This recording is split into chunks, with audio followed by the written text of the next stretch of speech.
Holland 27 اکتوبر تا 5 نومبر 1967۔ Holland کے راستوں میں تنہا۔ لیجیے، آج 6 راتیں وہاں گزارنے کے بعد ہم ہوٹل البرز سے چلے آئے اور وہ بند ہو گیا، کم از کم عارضی طور پر، کیونکہ اس ہوٹل میں ہم تنہا مسافر تھے۔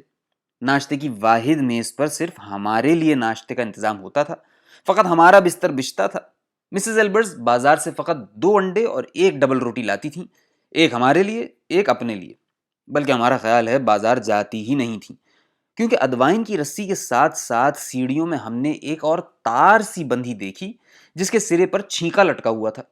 انڈے ڈبل روٹی والا صبح صبح آ کر گھنٹی بجاتا تھا، مسز البرز ادوائن کو جھٹکا دیتی اور دروازہ کھل جاتا۔ وہ چھینکے میں سامان خوردونوش رکھ کر اور گڈ مارننگ کا آوازہ بلند کر کے دروازہ بند کر دیتا، اور یوں یہ ہوٹل چل رہا تھا اور ہم اس میں چل رہے تھے، اور کرایہ میں 15% سروس کے دے رہے تھے۔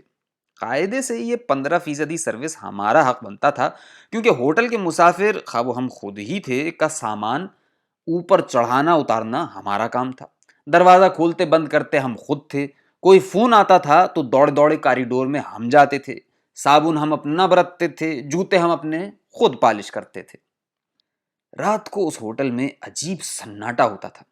اس کی 3ری منزل پر ڈیوڑی والے کمرے میں ہم، نیچے نہ جانے کہاں مسز البرز۔ انگریزی بولتی ضرور تھیں، لیکن زبان میر اور کلام میرزا کی طرح خود ہی سمجھتی ہوں گی۔ ہماری خدمت نہ کر سکنے کا انہیں ملال تھا، کیونکہ بقول ان کی صحت اچھی نہ رہتی تھی، حالانکہ عمر ان کی 67 سال سے زیادہ نہ تھی۔ ہمیں ان کا ہوٹل چھوڑنے کا قلق ضرور ہوا، لیکن یہ خوشی ہے کہ بیچاری کو اب کسی مسافر کے لیے ناشتے وغیرہ کا تردد نہ کرنا پڑے گا۔ کل صبح آرام سے پاؤں پسار کے سوئیں گی۔ یہ امکان کم معلوم ہوتا ہے کہ کوئی شامت کا مارا مسافر وہاں آ نکلے۔ ایک روز ایک شخص آیا ضرور تھا، کمرے دیکھنے کے بعد بولا، اچھا میں ابھی آیا، لیکن جو مجھے دیکھنے کو آتا ہے پھر مجھے دیکھنے نہیں آتا۔ اب ہم میوزیم ہوٹل میں ہیں، جو بالکل ساتھ والی گلی میں ہے۔ مسز البرز سے ہم نے جھوٹ بولا ہے کہ ہم دوسرے شہر ہیگ میں جا رہے ہیں، کیونکہ اب ہمارا کام وہاں ہے، ایمسٹرڈیم میں نہیں ہے۔ ہم سادی کے چیلے ہیں، دروغ مصلحت آمیز کے قائل ہیں۔ ہمارا یہ اچھا صاف ستھرا کمرہ ہے، سیڑھیاں بھی ہوٹل البرز کے مقابلے میں آدھی، ہو کا عالم بھی نہیں ہے، کیونکہ نیچے سامان اٹھانے کو ہری جیکٹ والے دربان، کاؤنٹر پر 2 لڑکیاں، ایک طرف کو ناشتے کا کمرہ اور ریستوران جس میں مکلف وردیوں والے بیرے ترت پھرت کرتے نظر آ رہے ہیں۔ مسافروں کی ریل پیل، مرکزی ہیٹنگ بھی ہے۔ مسز البرز نے ہمیں ہیٹر کہہ کر جو آلہ دیا تھا اس میں سے ہوا تو آتی تھی، گرمی ہم نے نہ دیکھی۔ اسے کئی بار اٹھا کر ہم نے گود میں بھی رکھا، کچھ فائدہ نہ ہوا۔ شب بھر ٹھر ٹھر کرتے تھے۔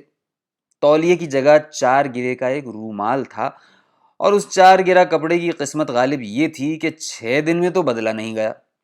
واش بیسن میں ڈاٹ تو لگتی ہی نہیں تھی، 2 ٹکڑے ہو گئی تھی، اور گرم پانی کی ٹوٹی کھولیے تو کھولتے چلے جائیے، 2-3 منٹ کے بعد ٹپکا شروع ہوتا تھا۔ غالباً پانی بھی سیدھا پائپ سے نہیں بلکہ سیڑھیاں چڑھ کر ہانپتا کانپتا آتا تھا، لیکن ٹھنڈا پانی تو خوب فوارے کی طرح آتا تھا۔ اس میوزیم ہوٹل کے کمرے کی دیوار کو ہم نے ٹہوکا دیا۔ ٹھوس دیواریں تھیں، بلکہ ایک پر تو لکڑی کے خوبصورت تختے بھی لگے ہیں۔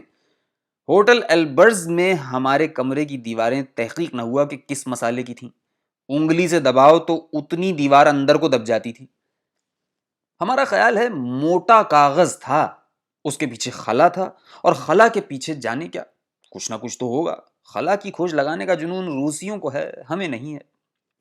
مصروفیت سنیے کہ صبح ہوتی ہے، شام ہوتی ہے، عمر یوں ہی تمام ہوتی ہے، اور ہمارا کام تمام کرتی ہے۔ ہر روز ایک نئی منزل سر پر کھڑی ملتی ہے۔ کل صبح 9 بجے ایک صاحب سے ڈلفٹ میں ملنا تھا۔ ایمسٹرڈیم سے گاڑی 7:54 پر چلتی ہے اور 8:54 پر پہنچاتی ہے۔ 7:54 پر چلنے کے لیے اسٹیشن پر 15-20 منٹ پہلے پہنچو، ٹکٹ لو اور پلیٹ فارم تلاش کرو۔ اس کے لیے آدھ میل دور جا کر 16 نمبر کی ٹرام پکڑنی چاہیے۔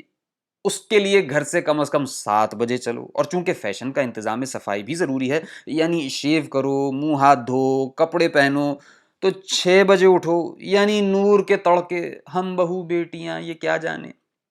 خیر، مسز البرز سے ٹائم پیس مانگا، ڈلفٹ گئے۔ انہوں نے پہلے ہی فون کر رکھے تھے، ایک اور شہر میں روٹرڈیم میں نیا ٹکٹ لیا اور وہاں بھی جا اترے۔ وہاں کے کام بھگتائے تو پھر ہیگ آئے، کیونکہ ہیگ کے پاس ایک قصبہ ہے جہاں وزارت خارجہ کے دفاتر ہیں، اور وزارت خارجہ کے ایک افسر ہماری ملاقات کا اشتیاق رکھتے تھے، بشرطے کہ ہم ان کے پاس پہنچیں۔ یہ تجربہ ہم کبھی نہ بھولیں گے۔ یہاں کے لوگ بے حد با اخلاق ہیں۔ اگر ان کو کوئی راستہ معلوم نہیں تو بھی ٹکا سا جواب نہ دیں گے، بلکہ کچھ نہ کچھ بتائیں گے ضرور۔ کوئی نہ کوئی ٹرام کا نمبر بتا دیں گے، بس نمبر بتا دیں گے، یا انگلی سے کسی طرف اشارہ کر دیں گے۔ چنانچہ کسی نے ہم سے کہا 10 نمبر ٹرام لو، فوربرگ کے اسٹیشن پر پہنچے گی، وہاں کسی سے بھی پوچھ لینا۔ وہاں اترے اور کسی کو پتے کی چٹ دکھائی تو بہت سے لوگ جمع ہو گئے اور بیک وقت چاروں سمتوں میں اشارے کرنے لگے۔ آخر 23 نمبر کی بس لی، اس کے ڈرائیور نے ایک جگہ اتار دیا اور کہا یہاں کسی سے بھی پوچھ لینا۔ اس سڑک پر دور دور تک آدم نہ آدم زاد، اور بارش اور سردی اور ہوا کے جھونکے، کوئی نئی بستی تھی۔ ایک لڑکا ایک مکان کے سامنے کھڑا تھا، ہم ڈگ بھرتے وہاں ابھی پہنچے نہ تھے کہ سائیکل پر چڑھ کر ایک طرف کو روانہ ہو گیا۔ ایک اور صاحب کی طرف ہم بھاگے، 2-4 ہاتھ لبے بام رہ گیا تھا کہ وہ ایک بس میں سوار ہو گئے۔ کچھ دیر بعد ایک بھلے مانس کو چوراہے میں کاغذ دکھایا، اتنے میں ان کے مطلب کی بتی سبز ہو گئی اور وہ ہمیں کاغذ لہراتا چھوڑ راستہ عبور کر گئے۔ خیر بارش سردی ہوا کے باوجود ایک صاحب نے رک کر کہا یہاں تو تمام گھر ہیں، کوئی سرکاری دفتر ادھر نہیں ہے۔ ہم نے ایک اونچی عمارت کی طرف اشارہ کیا تو بولے ہاں وہ البتہ سرکاری دفتر ہے، لیکن معلوم نہیں کاہے کا ہے۔ خیر ہمیں اطمینان ہوا کہ وہ دفتر مطلوبہ نہ ہوا تو کم از کم پتہ تو ملے گا۔ وہاں کا دربان واقعی خضر راہ نکلا۔ انگریزی نہیں جانتا تھا، لیکن میز کی دراز میں سے ایک انگریزی میں چھپی ہوئی پرچی نکال لایا۔ جہاں آپ کھڑے ہیں وہاں سے فلاں سڑک پر چل دیجئے، داہنے ہاتھ کی پہلی 2 گلیاں چھوڑ کر تیسری پر بائیں ہاتھ مڑیے، وہاں سے پہلی گلی دہنی طرف پار کیجئے اور آخری بار بائیں ہاتھ مڑ جائیے، وزارت خارجہ کی عمارت بالکل سامنے ملے گی۔ معلوم ہوا ہم ہی کو نہیں، یہ مسئلہ اور لوگوں کو بھی درپیش ہوتا ہے، اس لیے پرچیاں چھپوا لی گئی ہیں۔ بہرحال شکریہ ادا کر کے ہم چل دیے۔ 2 گلیاں چھوڑ کر تیسری پر بائیں ہاتھ مڑے، پھر داہنے ہاتھ مڑے اور پھر آخری بار بائیں ہاتھ مڑے تو آگے کچھ بھی نہ تھا، ریل کی لائن تھی اور اس پار خالی کھیت تھے۔ ہائے کیا چیز غریب الوطنی ہوتی ہے۔ ان صاحب سے ملنا بھی ضرور تھا، کیونکہ بات ہمارے مفاد کی نہیں بلکہ ہمارے ملک کے مفاد کی تھی۔ شام بھی ہو رہی تھی، پھر ہم بس کا راستہ بھی بھول چکے تھے، پھر ٹرام لینی تھی، پھر ہیگ سے گاڑی پکڑنی تھی، پھر ٹرام لینی تھی، پھر پیدل چلنا تھا، پھر مسز ایلبرٹس کے ہوٹل کی 57 سیڑھیاں چڑھنی تھیں۔ منزل تیری دور مسافر، منزل تیری دور۔ آخر جب ہم مایوس ہو چکے تھے، اتفاقاً وہ دفتر ہمیں مل گیا۔ صاحب موصوف البتہ نہیں تھے، ہم خستگی سے بے ہوش ہونے کو تھے کہ وہ آ گئے۔ بولے امید ہے آپ کا سفر خوشگوار گزرا ہوگا اور یہاں کا راستہ آسانی سے مل گیا ہوگا۔ ہم جی کڑا کر کے چہرے پر مسکراہٹ لائے اور کہا جی ہاں۔ آج شام ہمیں علم کا شوق اور فرض کی محبت لیڈن لے گئی۔ وہاں سے بھی بارش میں شرابور چھپ چھپ کرتے آئے۔ اس وقت ہمارا کوٹ وارڈروب میں لٹکا نچڑ رہا ہے اور جوتا بھی۔ کل صبح پھر شہر سے باہر ایک اپائنٹمنٹ ہے۔ ہمارا جی ابھی سے ہال کھا رہا ہے۔ آپ کہیں گے ہم کیوں نہیں فون کر کے ٹیکسی طلب کرتے، ٹانگ پر ٹانگ رکھ کر اور پتے کی پرچی ڈرائیور کے حوالے کر کے نچنت ہو جاتے اور سگریٹ سلگا لیتے، وہ جانے اس کا کام۔ ہمارے اس تھوڑا لکھے کو بہت جانیے کہ اس کی وجوہ اقتصادی ہیں۔ ہمیں بھی آرٹ سے رغبت ہے۔ ایمسٹرڈیم میں جب ہم اپنے کاموں سے کچھ فارغ ہوئے تو ایک صاحب سے ہم نے پوچھا اب ہمارا یہاں سے چل چلاؤ ہے، ہم نہیں چاہتے کوئی چیز ہمارے دیکھنے سے رہ جائے، یہاں کی کیا کیا چیزیں مشہور ہیں؟ بولے پنیر۔ ہم نے کہا وہ ہم نے کھا لیا، بلکہ قدرت اللہ شہاب صاحب کے ہاں کھا کے آئے تھے، وہ 2-3 سال کا ذخیرہ اپنے ساتھ لے گئے ہیں۔ دوسری چیز یہاں کی پون چکیاں ہیں، ہم نے کہا وہ بھی دیکھ لیں، اور سوچ کر بولے یہاں کے پینٹر مشہور زمانہ ہیں۔ ہم نے ان کے گھر کے دروازے کی طرف دیکھا، پھر اس کی چوکھٹ پر ہاتھ پھیرا۔ بولے میرا مطلب دروازوں کھڑکیوں پر رنگ کرنے والوں سے نہیں ہے، پینٹر تم نہیں جانتے کیا ہوتا ہے؟ اب کچھ ہماری سمجھ میں آیا۔ ہم نے کہا معاف کرنا، اب ہم سمجھے، ہمارے ہاں بھی بڑے اچھے اچھے پینٹر ہیں، ایک سے ایک عمدہ سائن بورڈ آپ کو نظر آئے گا، بلکہ شہر کی دیواروں پر لکھنے والوں میں ایک نامی گرامی پینٹر اللہ دیا ممتاز ہمارے پڑوس میں رہتا ہے، شاعر بھی ہے، ممتاز اس کا تخلص ہے۔ تخلص جانتے ہو کیا ہوتا ہے؟ فرمایا میرا مطلب دیواریں چھاپنے والے یا سنیما کے بورڈ بنانے والے پینٹروں سے بھی نہیں ہے۔ ریمبراں کا نام تم نے سنا ہے؟ ہم نے کہا ایک ہفتہ تو ہمیں یہاں آئے ہوا ہے، اس میں بھی زیادہ تر مصروفیت رہی، آپ کیسے توقع کر سکتے ہیں کہ رام رام کیا نام بتایا تم نے اس کا؟ انہوں نے روکھے پن سے منہ دوسری طرف پھیر لیا۔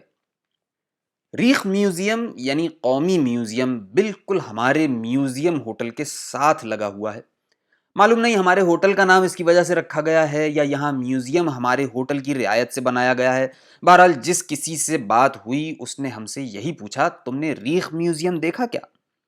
آخر ہم نے سوچا دیکھ ہی ڈالنا چاہیے، ہفتے کی صبح ہماری خالی تھی، جا گھسے۔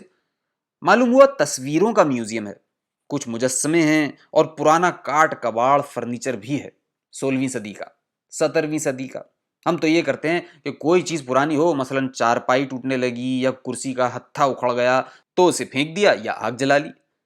مغربی ملکوں میں ایسا نہیں کرتے، پرانی چیزوں کو سینت سینت کر رکھتے ہیں، چنانچہ کئی کمرے پرانے فرنیچر سے بھرے ہوئے دیکھے۔ ہمارے گھر میں بھی 15 20 سال کے کھٹولے، میز، ٹرنک، بدنے، مرتبان، کیلنڈر، چمچے، سرمے دانیاں، توشک وغیرہ بھرے پڑے ہیں۔ ہمیں ان کی قدر و قیمت کا خیال نہ آیا۔ اگر ہمارے آنے تک ہمارے گھر والوں نے پھینک نہ دیے ہوں تو ہم بھی میوزیم بنائیں گے۔ یہ چیزیں تو پھر حال کی ہیں، بعض میوزیموں میں تو ہم نے 25 30 صدی پرانی اور بیکار چیزیں سجی دیکھی۔ ہم نے کہا یہ کچھ نہیں، کچھ اور دکھاؤ۔ تب ایک گائیڈ نے ہمیں ڈیلفٹ کی پرانی ٹائلوں کا ذخیرہ دکھایا۔ اس وقت تو ہم نے تعریف کی، لیکن سچ یہ ہے کہ ویسی ہیں جیسی شوکت صدیقی نے اپنے پھاٹک کے ستونوں پر لگا رکھی ہیں، کوئی کمال کی بات نہیں۔ اس کے بعد تصویروں کے کمروں کا نمبر آیا۔ ہم نے سنا تھا کہ ریمبراں نامی مصور نے نائٹ واچ نام کی جو تصویر بنائی تھی اس کی وجہ سے یہ میوزیم دنیا بھر میں مشہور ہے۔ ریمبراں کی بہت سی اور تصویریں بھی اس میوزیم میں بتائی گئیں، ایک اور شخص کی بھی جس کا نام فان گوگ یا ایسا ہی کچھ تھا۔ جس شخص کا نام ایسا عجیب و غریب ہو وہ بھلا کیا تصویریں بنائے گا؟ خیر ہم نے میوزیم کا ٹکٹ خریدا تھا، اب تصویریں دیکھنی تھیں۔ ہم نے کراچی آرٹ کونسل میں تصویروں کی کئی نمائشیں دیکھی ہیں اور خود بھی ایک زمانے میں آرٹ سے شغف رہا ہے۔ جب ہم اسکول میں پڑھتے تھے ماسٹر محمد دین ہماری ڈرائنگ کی کلاس لیا کرتے تھے اور ہم سے سیب، کیلے، گلاس، مرتبان، طوطے اور مور وغیرہ بنوایا کرتے تھے۔ ہمارا ہاتھ ہمارے ہم سبقوں میں سب سے زیادہ رواں تھا۔ خود ماسٹر محمد دین بڑے باکمال آرٹسٹ تھے، لیکن ہائے بے قدری زمانہ، ہمیں تو کوئی کیا جانے گا، آج کوئی ان کا نام بھی نہیں جانتا سوائے ان کے شاگردوں کے، وہ بھی شاید اس لیے کہ مارتے بہت تھے۔ اس میوزیم میں کمرے ہی کمرے ہیں، سب تصویروں سے بھرے ہوئے۔ بعض تصویروں کے چوکھٹے بے حد خوبصورت ہیں، جی چاہتا تھا کہ چوکھٹا نکال لیں اور اس میں اپنی تصویر لگائیں۔ ایک تصویر میں ایک شخص تلوار لگائے کھڑا تھا، پیچھے چاند بھی نکلا ہوا تھا۔ ہم نے کہا یہ نائٹ واچ ہے، بڑی خوبصورت تصویر ہے۔ محافظ نے بتایا نہیں یہ نائٹ واچ نہیں ہے، وہ تو ریمبراں کا شاہکار ہے، گیلریوں میں چلتے جاؤ آگے ملے گا۔ آگے ایک کمرے میں ایک کلاک کی تصویر تھی، ہمیں خیال آیا شاید واچ سے مطلب گھڑی ہو۔ ہم نے اس کمرے کے محافظ سے کہا یہ تو نہیں ریمبراں کی نائٹ واچ، معلوم ہوا یہ بھی نہیں ہے، آگے ہے۔ خیر تصویریں دیکھتے، نام پڑھتے، تحسین اور آفرین کے طور پر سر ہلاتے ہم ایک بڑے ہال کمرے میں پہنچے۔ بہت سے لوگ ایک تصویر کے گرد کھڑے تھے۔ کسی نے ہمیں اشارے سے بتایا یہ ہے ریمبراں کی نائٹ واچ، بہت بڑی تصویر ہے، پوری دیوار ڈھانپ رکھی ہے۔ دوسروں کی طرح ہم نے بھی اسے آنکھیں پھاڑ پھاڑ کر دیکھا، اینک لگا کر دیکھا، اینک اتار کر دیکھا۔ اس کمرے میں اس تصویر کو دیکھنے کے لیے صوفے بھی لگائے گئے ہیں، ہم نے بھی ان پر ٹھیکی لی۔ اس میں سامنے ایک بادشاہ ہے، ہمارے خیال میں تو بادشاہ ہی ہوگا، ساتھ ایک ٹوپی والا جرنیل سمجھ لیجئے، ایک شخص بندوق لیے بھی کھڑا ہے۔ تصویر کے دہنے ہاتھ ایک ڈھول والا ہے، پیچھے کی جگہ بھرنے کے لیے کچھ اور آدمی بھی دکھائے گئے ہیں، کسی کا منہ کسی طرف کو ہے، کسی کا کسی طرف کو۔ ذرا ٹھہریے کتاب میں دیکھیں، ہم نے میوزیم کی گائیڈ بھی تو خریدی ہے، دیکھیے صفحہ 15 اور 16، ریمبراں 1606 تا 1669۔ اپنے زمانے کا بہت بڑا آرٹسٹ تھا، بے شک اپنے زمانے کا ہوگا۔ ہم نے سوچا لیڈن کا رہنے والا تھا، پھر ایمسٹرڈم چلا آیا اور جب تک مر نہیں گیا وہیں رہا۔ اس کی بنائی ہوئی تصویروں میں یہودی دلہن، پطرس ولی کا انکار. ارے یہ کیا فضول تفصیلات ہیں، نائٹ واچ کا ذکر آنا چاہیے. یہ رہا، لکھنے والا لکھتا ہے کہ ریمبراں کو غالباً یعنی یقین نہیں ہے اور گائیڈ لکھنے بیٹھ گئے ہیں. اس وقت یہ تصویر بنانے کو کہا گیا تھا جب فرانس کی بیوہ ملکہ میریڈی میڈیسی 1639 میں ایمسٹرڈیم آئیں. یہ تصویر فرانس بیننگ کوک اور لیفٹیننٹ ولیم فان روٹن برگ کی کمپنی کی ہے. لیجئے، جن کو ہم نے بادشاہ اور جرنیل سمجھا تھا وہ فقط کپتان اور لیفٹیننٹ وغیرہ نکلے. اتنا بڑا آرٹسٹ کسی کرنیل جرنیل کی تصویر بنائی ہوتی تو ایک بات تھی. چلیے یہ بھی تحقیق ہو گیا کہ تصویر حسب فرمائش بنائی گئی ہے، اپنی مرضی یا شوق سے نہیں. ایسا کام تو پھر ٹالا جاتا ہے. کتاب بند کر کے ہم نے تصویر پر پھر غور و فکر شروع کیا. دیکھا کہ اس میں گہرائی پیدا ہو رہی ہے. لوگ زندہ اور جاگتے معلوم ہو رہے ہیں. پیچھے تاریک محراب نے سارے منظر کو ابھار دیا ہے. کاغذی ہے پیرہن ہر پے کرے تصویر کا، گویا بری تصویر نہیں، کم از کم ہماری رائے تو یہی ہے. نائٹ واچ دیکھ لی. نیشنل میوزیم میں کچھ اور شعبے بھی تھے، ایک پرنٹ روم، ایک ڈال ہاؤس. اب یہ دیکھنے باقی تھے. ایک جگہ کچھ چینی جاپانی کتابیں اور خاکے سے پڑے تھے. ہم نے محافظوں سے کہا تصویریں تو ہم نے ساری دیکھ لیں، یہ پرنٹ روم کہاں ہے، کس طرف کو ہے، کدھر ہے؟ بولا جناب یہی تو پرنٹ روم ہے. آگے پھر ایسی واردات ہوئی. ہم نے ڈال ہاؤس کا پتہ پوچھا. محافظ بولا حضور آپ اس وقت ڈال ہاؤس میں کھڑے ہیں. ہم نے کہا باہر جانے کا راستہ کون سا ہے؟ اس نے ایک طرف کو اشارہ کیا. ویسے ایگزٹ لکھا بھی تھا. ہم نے صدر دروازے پر اپنا کوٹ لیا، چوکیدار کو ٹپ دی اور باہر نکل آئے. باہر خوشگوار موسم تھا.